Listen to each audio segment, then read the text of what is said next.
Didn't bring my cell phone. 604. Oh, 604. We're on 1 second. Yep.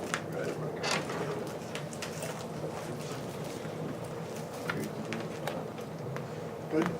All right. Board of Health meeting, Tuesday, September 25th, 6:04 PM.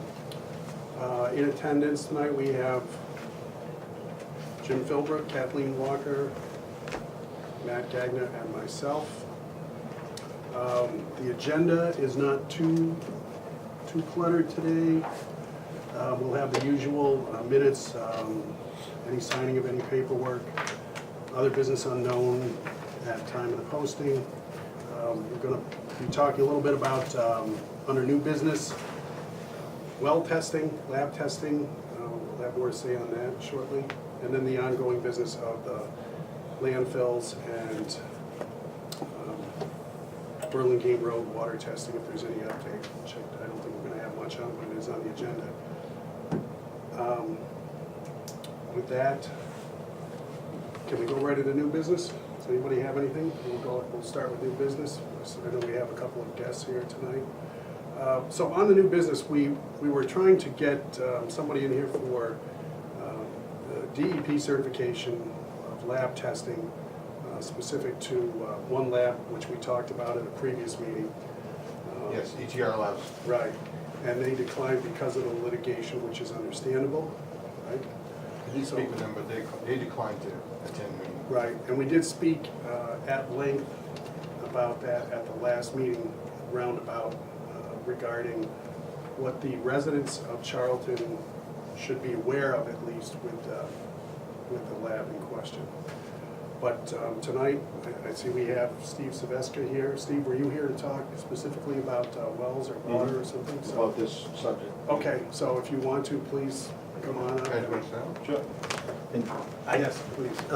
Mr. Chairman, I just wanted to clarify, the intent for the meeting was to talk about the certification process of the lab testing as a Correct. whole, Yes, thank you. not specific to that one company. Yep. That one company was the trigger to get us to be a little bit more aware of what was going on. That's right, yes. I just wanted to Yep. clarify, it's not any one company in particular that we want to talk about. Right, thank you for refreshing my memory. I know we did speak about that at either last meeting or 2 meetings ago.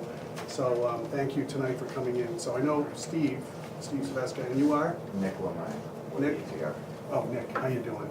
Steve, good to see you again. Nick, Oh, yeah, what's your last name again? Lemay, Lemay. I think I spoke to you on the phone, right? possibly. Hey, Don. So I don't know who wants to start. You guys, I guess you know each other, right? So I met him 10 minutes ago. Oh, all right, I've okay. never met him, so. All right. Okay. So can we get Steve like updated to where we kind of left off Sure, and the sure. purpose of this Yeah. meeting? So please, you have a lot more knowledge on this. Okay, so in the town of Charlton, we have to have our water tested for numerous reasons. One is new construction, and this is kind of what this conversation is about. So when we have water tested for new construction, typically a company, be it the well driller or a different type of water company, goes out and takes a water sample and they send them out to a lab. Now, based on what the results from the lab are, those results come back to our office, and at that point, we determine if it's basically a pass or fail, or what passes and what doesn't. And then depending on what doesn't pass, our board basically strategizes on what are we gonna do to make it healthy and for the residents. So basically, we go by different labs. And then it was brought to our attention that different labs meet requirements for different things, but they may not meet all the requirements for all of the things. And it kind of got into the question of, well, then who's certified? So in other words, you might be a certified lab, but the more we looked into it, we realized you might only be certified for certain things. You might not be certified for everything. And that's kind of how we left off as actually talking with Steve. Steve was giving me an education, And ultimately, I ended up with more questions than answered, because there's a lot to it. And we just said, given this board a little bit of an education, wouldn't hurt anything, especially where, there's more stuff coming out that we're finding out that was unbeknownst to me after 8 years doing this. And so that's why we said, let's have maybe the pros come out and give us, have a conversation on, to maybe give us an education on parts of it. So, I've been aware that these labs are certified for it's a separate certification for every parameter that's tested. And most of these labs don't have certifications to cover them all. Some, Steve, can you give us an example of some of these different parameters? well, whether it be iron, manganese, arsenic, pH, and the list goes on. I mean, So they need to be certified for each one of those parameters. state certified in order to be able to do testing for public water supply. Right? As I understand it, there is no certifications necessary to test private water supply wells in the state of Massachusetts. Okay? The certifications are only for public water supplies. Okay? So it's, take it how you will, but I guess it's wide open for private wells, for the testing. Okay? Now, all of these labs, over the years, we've used, years ago it was, we used Lycott. I mean, they've been doing, private water well stuff for a long, long time. I don't even know if they're still in business or not, but, and then we started using Quabbin Analytical in Belchertown, who proudly displays a certification number on their analysis. But that certification that Quabbin has is only for total coliform.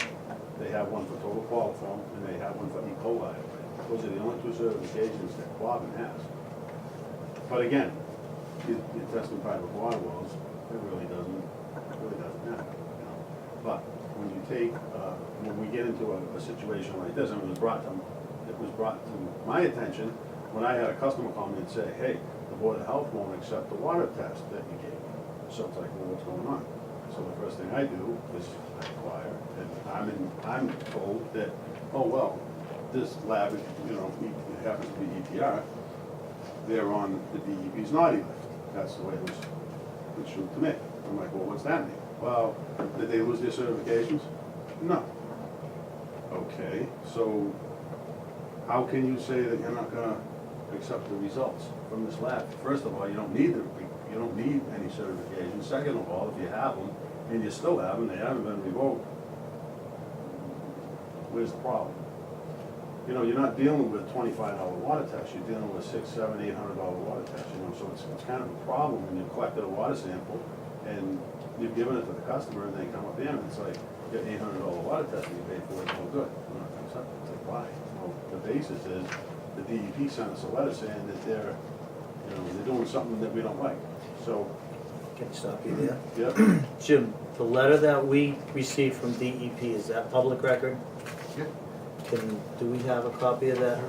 He has You- a copy of it. You have a copy, They sent him a copy too. and you have, That was, yeah, it was originally sent to our lab and then, I mean, they put it even in bold and underlined, Mhm. and I don't know, I'm not picking and choosing anyone, I'm just going by what our regs and what, DEP sends you a letter and they don't meet our standards, it certainly, your sort of alarms go up, but, yeah. I'm not one, it's not my choice to decertify a lab, nor do we have that authority. And to be honest, DEP doesn't regulate, private wells, the Child Board of Health does. And our regulations are clear that it must meet DEP standards, and that's the Well, problem. Meet DEP standards for what? certification. just The being water certified. quality testing utilizing its applicable US EPA approved method for drinking water testing shall be conducted by an EPA Massachusetts certified laboratory. Certified lab. Certified for what? So that's what, You see what I'm saying? yes, it's a broad, open thing, because each one needs a certification. Well, the guy came out and told me, right, and I don't know how much you want me to reveal. We have someone from here from ETR, and certainly this is being recorded. But certainly, just receiving this letter and on their Can I advice. see that, please? Sure. You want the other letter or that? No, no, So I you just can wanna see, read and the I- lingo here. And this is what it came to, and that's why I brought it to the board's attention. Certainly, if we don't think, even if these if these families thought that Ty and Bond wasn't certified, and we allowed them to go forward, they didn't meet our specifications, they certainly would be an issue. So for anyone, the Board of Health is there to protect, the residents, and that brought us to think, well, if they're not certified, what are they doing wrong? Right. It was strictly, I believe there was just a couple issues for certification, which we spoke about at the last meeting, and where there was a way to, certainly to make sure that, we didn't inconvenience, we certainly didn't want to cause a financial hardship to anyone. We should have got but certainly, once there was an appeal, they were back on, you're right, they were back on the certification list. Yes, Kathleen. Just for clarification. Yep. So, in summary, it sounds like private wells do not have to be certified according to the state law. And yet, but they do have to comply with Board of Health regulations. And the Board of Health regulations say that they must be, that the lab must be approved by DEP, which requires certification. Let me just, and this is, I'm just trying to summarize what I understand. So it's kind of going in a circle in a way. So even though private wells don't have to be certified, the companies that do them, that test them do have to be certified because of our regulations and say we have to follow along with what DEP says. Is that It right? must be, it says certified lab. But Steve, you brought this up. Certified in what? They could be certified in VOCs, but not necessarily coliform. I guess the way the wording would be, I'm assuming that what you're trying to say here, Teresa, the lab would have to be certified in each parameter, is what I think Yeah. is the intent, but it's not clear, it's clearly not what is said. So now, if you were to go on this, and he could probably tell you this better. I don't know as though there's a lab in Massachusetts Certified for that's every certified single for thing. everything on this list, is there? I don't know of any. I don't know of any. The ones that I've looked at, there are some that are used very frequently, and I've even heard, being directed to, and that are certified in just coliform and E. coli. Which is what we talked about. Guava.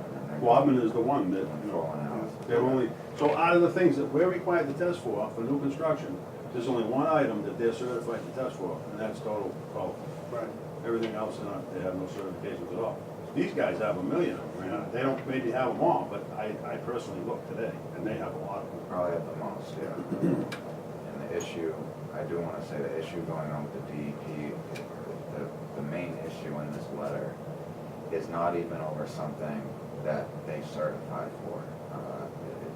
It's not like, some failed irons or something on a PT study or something like that. It's over microanalysis, which is not in Charlton regs. It's not something that we've done for your residents. And my understanding too is a lot of, and it is different obviously from each Board of Health because you do make your own regulations, but a lot of them simply say, must use a DEP certified laboratory. And then, I know we're in an appeals process, but we do meet that criteria. We are still a DEP certified laboratory, and we're getting near the end of this appeals process, and I'm very, very confident that we're not going to lose our certification. But take with that what you will, but I know there's some reluctancy to allow us to continue on as we normally did before this issue arose, but I think we meet the criteria. Yes, ma'am. Mr. Chairman, so I just wanted to, just to say it out loud, we got a strong letter from DEP saying, do not use this company. So for this board and for the welfare of public health and safety, we made a vote saying that we were not going to accept a lab from that company until its appeals process was over, For new tests. for new tests in the, just for the, just to be cautious, you know, to find out, okay, they lose their certification, now we've let them go because it was an appeal period, and we didn't want, whatever happens with the appeal period, and obviously, I personally hope you beat it, but we don't ever wanna put the residents at risk if they would be or not. But see, what we're finding out about this whole thing is, I believe the problem with yours was E. coli or coliform, with yours in particular. So, yeah, so I'll say, in terms of the two things that would actually affect, you know, what the testing we do for your residents, again, like I said, one is microanalysis, which was, you guys don't require, and the other was coliform and E. coli, okay? They said that they had an issue, they said that we used an aliquot for some testing, okay? And then they said that they had an issue with that. So, I have one board of health that said, hey, if you indicate on your reports that you did this test for coliform and E. coli with 100 mils, which is like what was said right here in this letter, they said, oh, fine, I'll accept it. So I just want to put that out there too, if there's anything that throughout this process that I could do to, you know. Well, if you explain, why don't you explain to these guys what they exactly call you on, and then they'll understand it. You mean with the. With the size of the, yeah, right. Okay, they're saying that if you take, say you do a coliform and E. coli test, it's called a mud test, okay? You take 100 mils of water, okay, and you add, let's just say hypotheticals here, a gram of color, okay? You add it to the sample, you put it in an incubator. If it turns yellow, okay, it's present for coliform. If it turns yellow and then fluorescent when you put it under a UV light, there's E. coli in it, okay? So what they're saying they would have an issue with, okay, if we were doing these for any samples, okay, if you take, say you take a quarter of the 100 mils, okay, and then say you take a quarter gram of color and you were to put it in the bottle and then put it in an incubator, that would have some effect on the sample. I know scientifically it does not. And again, this is something that they said that they observed, which they didn't observe. I mean, when you're conducting private water testing, there are samples that we use 100 mils, there are samples that we have used an aliquot to screen. It's a very common practice in the analytical industry. Aliquots are something that are used. Again, this is really a huge key issue here. No problem. We'll use 100. That's what, I mean, Mr. Chair, that was the conversation I had with the DEP, that we weren't testing to 100, and that was for E. coli and coliform only, but, you know, coliform is a bacteria which are naturally present in the environment, correct? Correct, yes. So, and I did some research myself to better understand it, because in no way am I in the lab and do any of that analysis, but certainly I checked, and I got something back from another company. It's coliforms bacteria which are naturally present in the environment are used as an indicator that other potentially harmful bacteria may be present. Coliforms were found in more samples than allowed, and this was a warning of potential problems. Per Mass DEP requirements, presence of total coliform was reported to Mass DEP. So it's something that is always there and it's testing. But we did get something from ETR Labs, which had nothing to do with it. And as the board said, it was prior to that date, we accepted it, so. It's gross up. Yeah. Yeah. So it's not like we're trying to, you know, we certainly don't want to cause any financial hardship. But when you get a stern letter from DEP like that, and they tell you that they've read our well regs and they don't comply, then that's why I brought the attention to the board.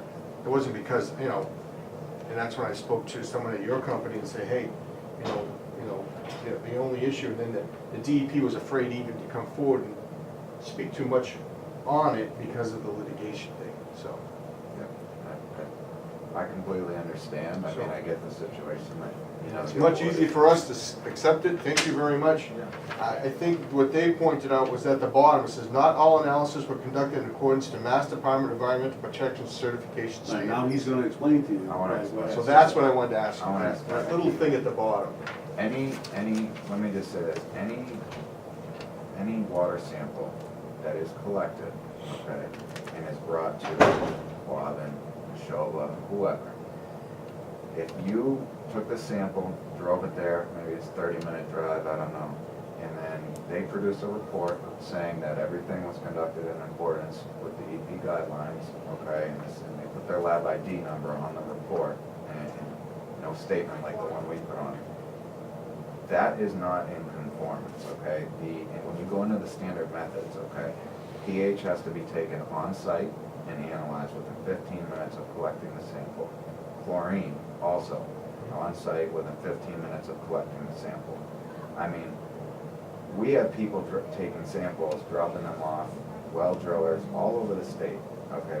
There's no way in the DEP, even though this is private well water testing and they don't have jurisdiction over it, if you do put your number and basically certify it with their certification, you better be able to go through the report and say that every single thing was conducted exactly following every single method, meeting holding times, everything. So, I mean, I know a lot of laboratories do it and they go ahead and put it on and they're dropped off and they certify the report, but I mean, It's not possible, it sounds like, without having a full-scale multiple lab going to the actual site. exactly, yes. Right. I wasn't aware of the pH until today, when I talked to him on the phone today. I had no idea about that. I knew there was something up with the chlorine thing because of the way that's tested. It's tested with a reagent. It's a little white powder. It's white powder. It comes in a little plastic pill. You cut it off and you dump so much of it and the whole thing into a certain amount of water and it will turn a color, you know, pinkish, reddish. Obviously, the brighter it is, the stronger the chlorine is. And we just use it to test. You don't want chlorine present when you send it to him because if he gets it and if it smells like there's chlorine, or if he tests it and it's chlorine, they can't do the bacteria. Right, sure, of course. We have to make sure that there's no chlorine present. But I do know, and just from my own mistakes, perhaps more than anything, if you put the reagent in the water in your sample and it doesn't turn color, but if you leave that thing sitting on the counter for half an hour or the back of the truck or whatever, you come back to it an hour later and it's red. It turns that pink or red color anyway, even if there's no chlorine in it. So it's like, you know, I know from this, I knew that there was a time frame involved in it. I didn't know what the particulars were, and he backed that up today. Let me just say this too, and okay, so does that mean if you take a sample and allow a well driller to come drop it off at our laboratory, does that mean that these results for chlorine are just wildly off? No, that doesn't mean that. However, clearly in the method, they have found something that there might be, for some particular samples, that might be high in chlorine or different things. There's many things that interfere with different analytes. Yeah, there are certain things that you need to look at because it could affect withholding times, could affect the results. But, you know, again, it's just, when you are certifying something, you need to make sure that you're ruling all of these things out. So all these pH numbers are all really inaccurate. If you are, you know, no, like can you get the results? Can you get the results and can you work with those? Yeah, but are there cases where they could be? Yeah, absolutely. I mean, you know. I've heard of collection samples, being left in the truck because it was closed for a holiday and bring it back the day after and they've had issues. So, like you said, there is an issue with keeping the sample. That's why I have a chain of custody, so I understand that. And the person is receiving a lot of flack from the DEP, so. Yeah. So is this something that we need to clarify in our regs? It sounds like, I mean, if we're talking, you have to use a certified lab, I would probably suggest that we say you have to use a certified lab for the specifics that the Board of Health in the town of Charlton require for private well testing when home ownership changes hands or a new well license. We certainly don't want to single anyone out, that's for sure, if they're. Right, but I mean, you know, because otherwise you get into this thing where maybe you're certified for manganese and iron or arsenic and somebody else isn't, whatever. And it gets too Well, convoluted. it's to find, and if you do find one lab, and I don't know as though Microbac probably has the most certifications of the local laboratories, am I right or am I wrong? Microbat? Yeah. I'm not as familiar with microbats. About net lab. Ooh. Yes, Matt. Mr. Chairman, Go ahead. I just want to say, on my time on this board, I've learned two things. One was from Jim Philbrook, and his motto is, it's not who it is, it's what it is, period. And the other thing I learned from Nelson Burlingame and others, but you always try to treat everybody the same. Right or wrong, you always treat everybody the same. And those are the two things that right now, I think I think right now, we're not really playing by those rules. Not that we're trying to do anything wrong, we're certainly trying to, caution on public health and safety. But I think it's something that we need to look at as a board to make sure that that's what our intent is. I think when you get a letter like that from the DEP, you can see it's strong and bold and underlined. What do? What do you do? And then you speak to them when someone comes in and you get on the phone and they back it up and say, yeah. And then you find out that there's been something else going on. So, it was a learning curve for me. I get a letter from DEP, put yourself in my place. It's like, well, what are you gonna do? Jim, not only did you get a letter, I get a phone call from DEP, the compliance administrator, and straight out told me, do not use those guys. They did, up front. They said, no, don't. And it was like, well, we're not, we're looking into it. Okay, so the only thing here that he says is going on, and I mean, I have to believe in that. He said that they're using less than 100 milliliters of water to test for the bacteria is what they had a problem with. So he's already said that he's already, he said, if this is what your problem is, we'll do it your way. We don't have a problem with that. And he's got other towns that want him to do it that way, and that's the way he does it. So if that's what this is all about, then how about we just get him to agree to do it their way and end the problem, they, go ahead. No. Go ahead. What I was gonna say is, with regards to that, and it is a bold letter from the DEP. Yeah. Okay. We don't, a lot of what's in here is a difference of, I guess, scientific opinion.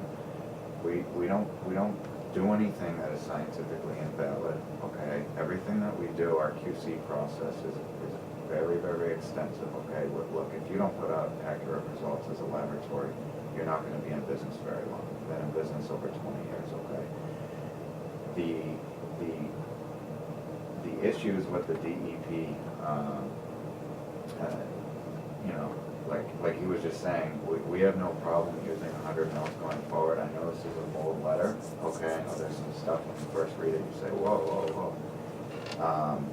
I don't know how much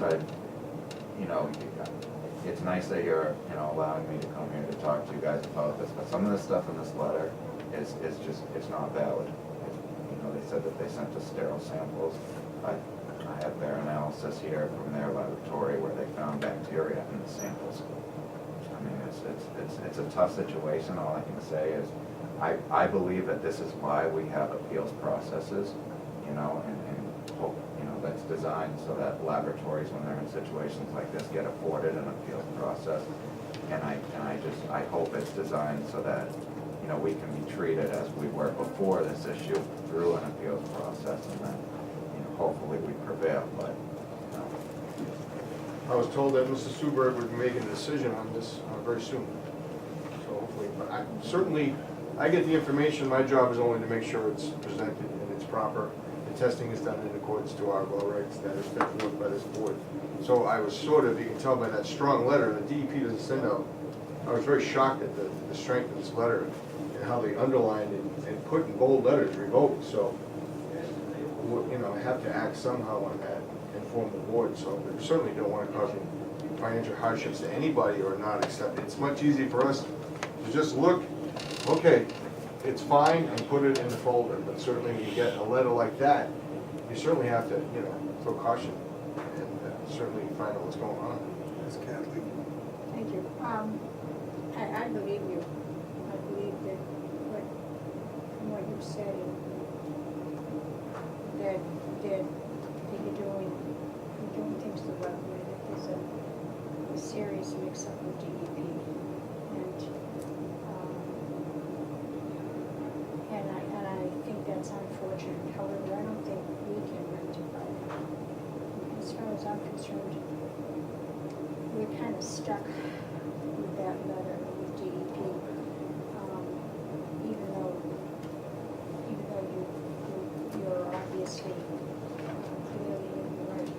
So from my perspective at this point anyway, I don't know how John and Matt feel, but from my perspective, if I wouldn't want to change anything at this point.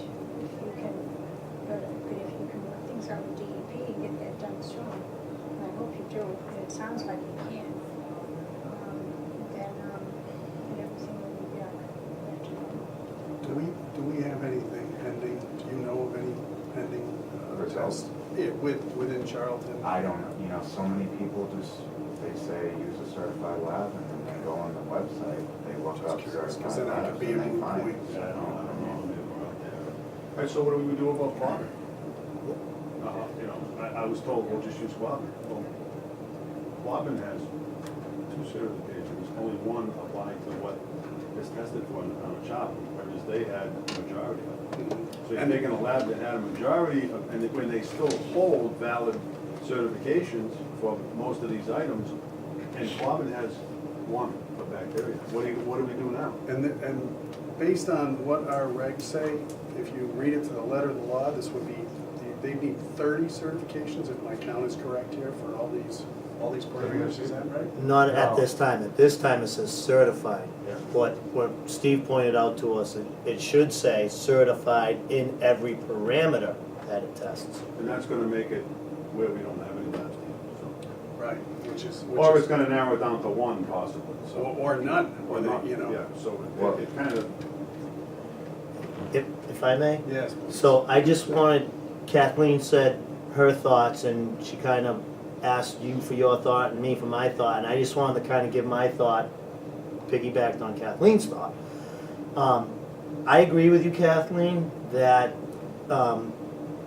we made a vote and we're kind of stuck to it. It's up to us, so we're not stuck to it.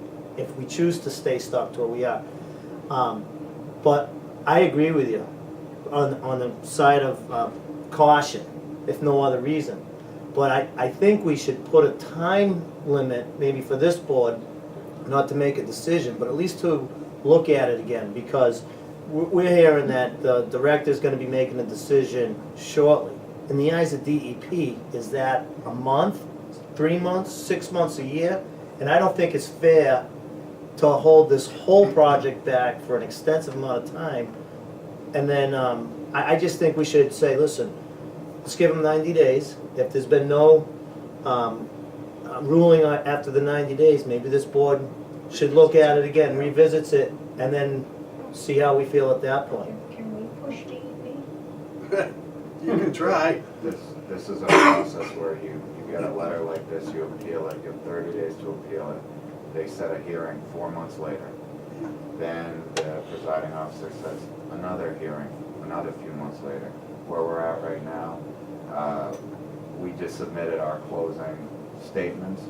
They have 30 days to go back that, we have 30 days to rebut that, then 30 days for him to make a recommendation. It is a whole, I mean, we could be 6 months away from this, getting a decision. In the meantime, though, what you stated was that you are, for the issue with DEP, that what DEP had an issue with TR Labs, you have now changed it I'm assuming not just for Charlton, but all towns, to go to 100 milliliter testing?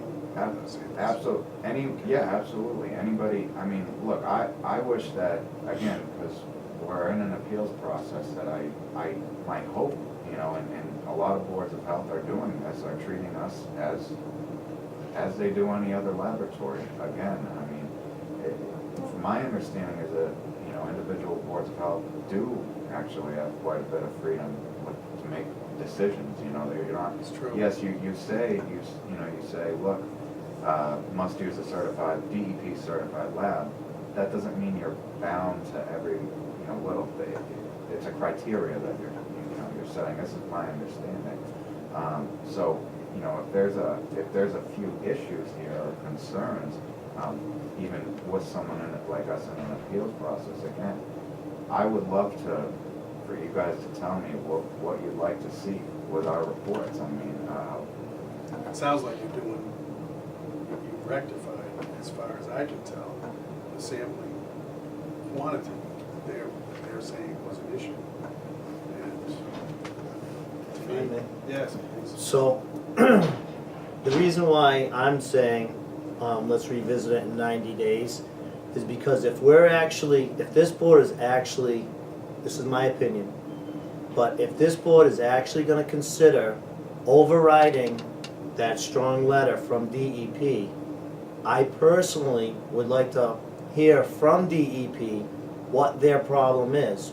And if the 100 mil is the problem, then we know what the real problem is. Because right now, I believe you 100%, but it's one-sided. We're hearing your side of it, haven't heard from DEP. Their letter doesn't specify what the problem I is. thought it did. I thought it was in the letter. He has a letter with it. number one, they talk about 100 mils, and they say that ETR was using an aliquot. The second one is that we have a statement saying not all analysis were conducted, and they said that that's deceptive. Now, again, when you actually look at how you would go about following everything in conformance, you find out very quickly that no labs that are not going and taking the sample themselves are doing this exactly in conformance. So how you would not put a statement on there in the manner that, you know, we do work, we get samples dropped off, I don't know how you would not put a statement on there and not be in some way being deceptive. And then in the third one,